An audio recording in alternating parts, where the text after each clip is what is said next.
Over the course of the Pokemon franchise, we have been introduced to hundreds of evolution lines that have either been pretty awesome or just okay. You know, they work well together, the line seems cohesive and makes sense logically. But then there are some that just... what? How? What is that? Today we're going to be counting down the top 5 weirdest Pokemon evolutions.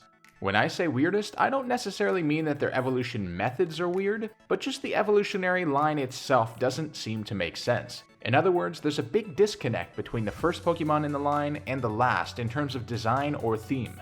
Keep in mind that this list is just my opinion, so make sure to let me know what Pokemon evolutions you guys find questionable in the comments down below. Without any further ado, let's dive into this top 5. Starting the list off at number 5 is the Dragonite line. Now don't get me wrong, I love Dragonite and this entire evolution line, that's for sure. It's just undeniably strange. How does it go from this small blue serpent, to this larger majestic blue serpent, to this derpy orange dragon? Dragonite is a wickedly cool Pokemon, but it just doesn't seem like it fits into this evolution line at all. If you follow the line more logically, you'd expect something like this to appear at the end of the line that maintains the serpentine appearance and the blue coloring. But this? Where did this come from? This evolution line is one of the main reasons why I would love to see either a Mega Dragonair or a Mega Dragonite that retains some of Dragonair's features. I think it would be an awesome way to pay tribute to the beginning of this line since Dragonair is such a cool Pokemon on its own. While the Dragonite line is really cool, it's definitely among the stranger ones out there, and that's why it takes number 5. Coming in at number 4 is the Snowrun line.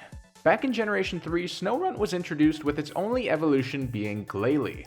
Now, I can sort of understand this. Snowrun looks kind of like a teepee, which is a type of tent that can be found in colder environments, but then it turns into this monster. I guess because it became so cold that it became a snowball? Who in the world knows, but this doesn't really make sense in my opinion, and the only redeeming feature would be that they both have similar color eyes, similar teeth, and a black body, so there's somewhat of a match between these two, however small it may be.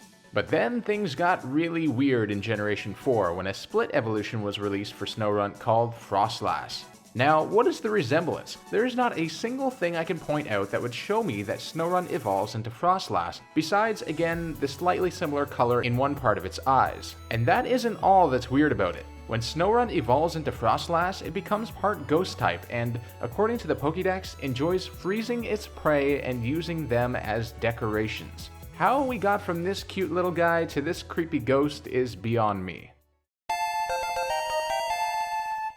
At number 3 for the bronze medal is the Trapinch line. Now, Trapinch itself is meh, not the best of Pokemon, but somehow it evolves into one of my favorite Pokemon of all time. Trapinch is a derpy looking orange Pokemon with a massive jaw, and upon evolving it turns into this really cool looking dragon type Pokemon named Vibrava. How did this happen? Then, to add further, it becomes an even more majestic green dragon. I just don't see any resemblance between Trapinch and the other two. Try this for a second. Look at Flygon. Now look backwards at Vibrava. Now work even further backwards and try to tell me what you think the first Pokemon in this line should look like. Was it this? Nah, I didn't think so. Coming in at number 2, we definitely have one of the weirdest evolutions of all time, and one that has been speculated about for quite some time now, the Remoraid line. Seeing Remoraid, you'd think, oh cool, a gray fish, it probably evolves into some cool looking silver fish Pokemon. Well, you'd be pretty darn wrong. Instead, Remoraid evolves into a red octopus. What? Personally, I really love Octillery. It's one of the only actual octopus Pokemon in existence, and it's got wicked type coverage and a cool design.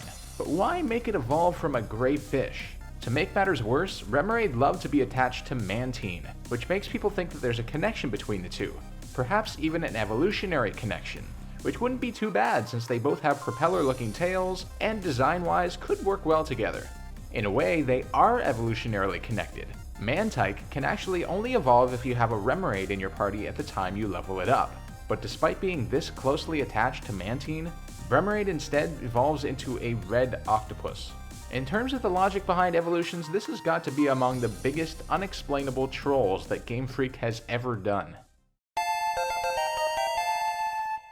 And And taking the #1 spot, the weirdest evolution line of all time goes to the Cosmog line.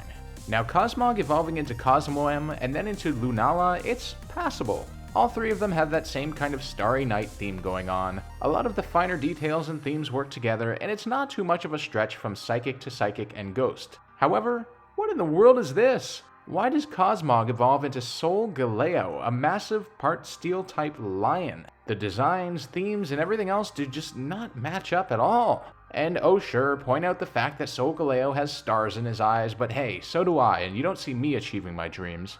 Wait. Let's just take a step back from all of this for a second. In addition to this, there's also the fact that legendaries aren't even supposed to evolve. This is the only 3-stage legendary evolution that there is, and the only legendary evolution at all with the exception of Type Null and Silvally, which are a unique case. Why didn't they just create 2 separate evolution lines for Solgaleo and Lunala? It seems that they created one for Lunala, but then were like, oops, we're running out of time to create this one, that'll do for both of them. Weird stuff, man, just weird. Well, there we go everyone, the top 5 weirdest Pokemon evolutions in my opinion. I hope you enjoyed this video, and if you did, be sure to give it a big thumbs up and subscribe to my channel if you haven't already. Be sure to let me know what Pokemon evolutions you think are the weirdest in the comments down below, and I'll see you guys next time for another countdown video.